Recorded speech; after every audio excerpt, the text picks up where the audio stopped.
2024 সালের 5 আগস্টের গণঅভ্যুত্থান পরবর্তী পরিস্থিতিতে ভিসা কার্যক্রম বন্ধ করার প্রায় 2 বছরের মাথায় বাংলাদেশিদের জন্য পর্যটন ভিসা চালু করতে যাচ্ছে ভারত। ঢাকায় ভারতের নবনিযুক্ত হাই কমিশনার দীনেশ ত্রিবেদী আনুষ্ঠানিক দায়িত্ব নিয়েই ভিসা চালুর ঘোষণা দিয়েছেন। ভারত শুধু ভিসা চালুর ঘোষণাই দেয়নি, হাই কমিশনার দীনেশ ত্রিবেদীকে কেন্দ্রীয় মন্ত্রীর মর্যাদা দিয়েছেন।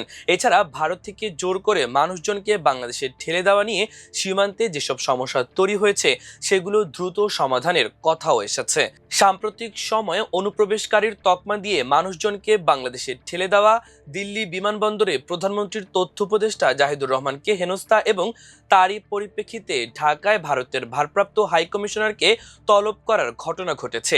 এমন অবস্থায় সম্পর্ক উন্নয়নে ভারতের এগিয়ে আসা নিয়ে পক্ষে বিপক্ষে মত দিয়েছেন বর্তমান ও সাবেক কূটনীতিকরা। সরকারের বর্তমান কূটনীতিকদের কেউ কেউ বলছেন ভারত ইতিবাচক মনোভাব নিয়ে এগিয়ে এসেছে, আবার কারো কারো মত এর বিপরীতে। তারা বলছেন বাংলাদেশের পক্ষ থেকে দীর্ঘদিন থেকে ভারতীয় ভিসা স্বাভাবিক করার অনুরোধ করা হচ্ছে, কিন্তু ভারত সরকার কালক্ষেপণ করেছে। সাবেক কূটনীতিকরা বলছেন ভিসা চালুর মাধ্যমে হয়তো রাজনীতিক থেকে কূটনীতিক বনে যাওয়া ত্রিবেদীর বাংলাদেশ যাত্রা ইতিবাচক বার্তা দিয়ে শুরু করতে চাইছে ভারত। ভারতের সাবেক রেলমন্ত্রী, পশ্চিমবঙ্গের ব্যারাকপুরের সাবেক এমপি ও বিজেপি নেতা দীনেশ ত্রিবেদীকে গত এপ্রিলে বাংলাদেশের নতুন হাই কমিশনার হিসেবে নিয়োগ দেওয়া হয়। 5 জুন তিনি বাংলাদেশে আসেন।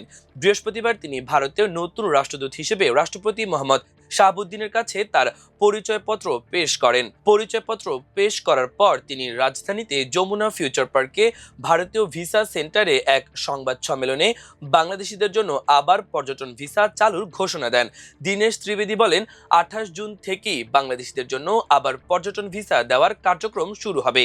দ্বিপক্ষীয় সম্পর্ক স্বাভাবিক করার চেষ্টার অংশ হিসেবে এই ভিসা আবার চালুর ঘোষণা দেওয়া হয়। তিনি জানান, ঢাকা, রাজশাহী, চট্টগ্রাম, সিলেট ও খুলনার ভিসা সেন্টার থেকে একযোগে ভিসার কার্যক্রম শুরু হবে। হাই কমিশনার আরও বলেন, আমি যখন বাংলাদেশে বেনাপোল হয়ে আসছিলাম তখনই ভিসার প্রশ্নটি উঠেছিল। ভিসা খুব জরুরি একটি বিষয়, তাই এ ব্যাপারে সিদ্ধান্ত নেওয়া হয়েছে।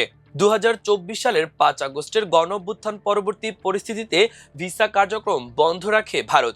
প্রায় 2 বছরের মাথায় পর্যটন ভিসা চালু হতে যাচ্ছে। 28 জুন থেকে বাংলাদেশিদের জন্য আবার পর্যটন ভিসা দেওয়ার কার্যক্রম শুরু হবে।